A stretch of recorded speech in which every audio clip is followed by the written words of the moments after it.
राधे राधे प्यारे भक्तों, जय श्री हरि जय श्री विष्णु।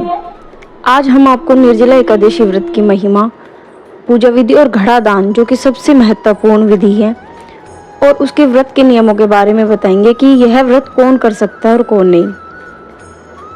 निर्जला एकादशी सभी एकादशियों में सबसे श्रेष्ठ मानी जाती है। जो भक्त श्रद्धा और विश्वास के साथ इस व्रत को करता है, उस पर भगवान विष्णु और माता लक्ष्मी की विशेष कृपा प्राप्त होती है। ज्येष्ठ मास के शुक्ल पक्ष की एकादशी को निर्जला एकादशी कहा जाता है। निर्जला अर्थात बिना जल ग्रहण किए हुए। इस दिन व्रत में अन्न और जल का त्याग करना होता है। भगवान विष्णु की आराधना की जाती है और शास्त्रों में कहा गया कि यदि कोई व्यक्ति वर्ष भर की सभी एकादशियों का व्रत नहीं कर पाता और केवल निर्जला एकादशी का व्रत करता है, उसे सभी एकादशियों के समान पुण्य प्राप्त होता है। भगवान श्री हरि की कृपा से मनुष्य के पाप नष्ट होते हैं और उसे सुख, समृद्धि तथा मोक्ष प्राप्त होता है। महाभारत काल में पांडवों ने सबसे शक्तिशाली भीमसेन थे। उन्होंने अत्यधिक भूख लगती थी, वे अन्य एकादशियों का व्रत नहीं रख पाते थे। जब एक दिन महर्षि वेदव्यास जी ने पूछा, गुरुदेव, मैं सभी एकादशियों का व्रत नहीं कर पाता, ऐसा कौन सा उपाय है जिससे मुझे सभी एकादशियों का फल प्राप्त हो जाए। भीमसेन ने वैसे ही किया और उन्होंने सभी एकादशियों का जो पुण्य प्राप्त करने वाला व्रत था उसे किया।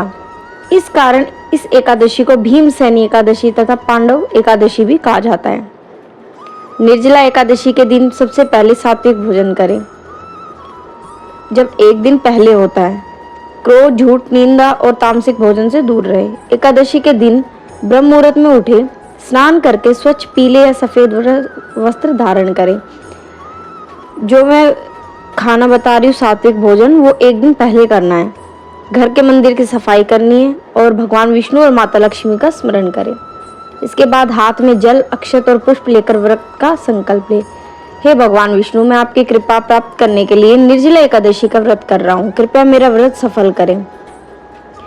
पूजा स्थान पर भगवान विष्णु की प्रतिमा या चित्र जरूर स्थापित करें। उन्हें पीला वस्त्र अर्पित करें, चंदन लगाए, पीले पुष्प अर्पित करें, तुलसी दल अवश्य प्राप्त अर्पित करें, धूप दीप जलाएं। भगवान को फल, मिष्ठान और पंचामृत का भोग लगाइए।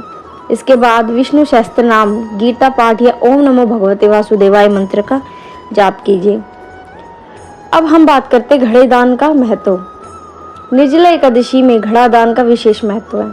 गर्मी के मौसम में जल का दान सबसे बड़ा दान माना गया है। मान्यता है कि जल से भरा घड़ा दान करने से पितृ की कृपा प्राप्त होती है और जीवन में सुख समृद्धि आती है। घड़े का दान कैसे करना है? एक नया मिट्टी का घड़ा लें, उसमें स्वच्छ जल भरें, घड़े के ऊपर ढक्कन रखें, घड़े पर रोली और अक्षत लगाएं। कुछ लोग घड़ों के साथ पंखा, छाता, फल, वस्त्र और दक्षिणा भी दान करते हैं।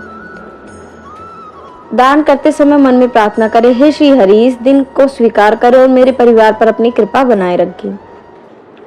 भगवान विष्णु का ध्यान करें और विष्णु सहस्त्र नाम का पाठ करें। तुलसी पूजा करें, गरीबों को दान दें, प्यासे लोगों को जल पिलाइए, भजन कीर्तन करें और धार्मिक ग्रंथों का पाठ करें।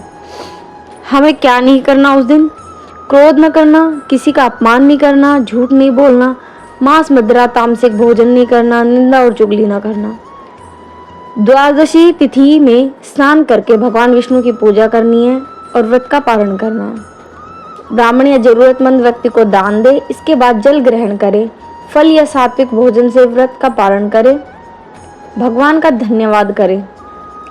सभी एकादशियों का पुण्य प्राप्त होता है, भगवान विष्णु की कृपा प्राप्त होती है और पापों का नाश होता है इस एकादशी से।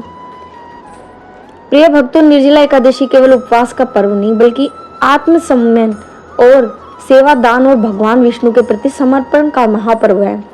यदि आप श्रद्धा और विश्वास के साथ ये व्रत करते हैं तो भगवान श्री हरि आपकी सभी मनोकामनाएं पूर्ण करते हैं।